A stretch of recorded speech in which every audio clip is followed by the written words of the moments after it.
И започва. Тарадаран!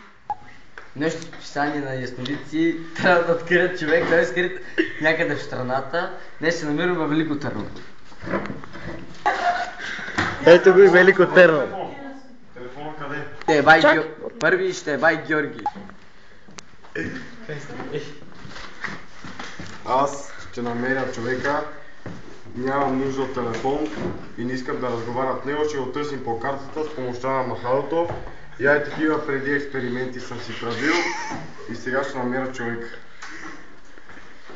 Аз няма да разговарям с теб по телефона, ще те търсим по картата и после ще ти се обадим да ти кажем къде се намираш. Това е експеримента, ето е картата.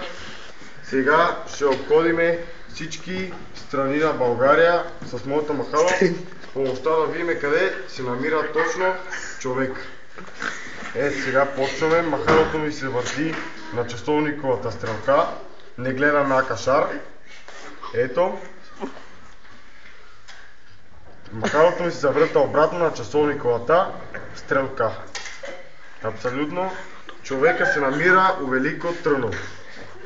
Ето. Човека се намира у Велико Търново. Ало. Вие се намирате у Велико Търново. Човека се намира у Велико Търново.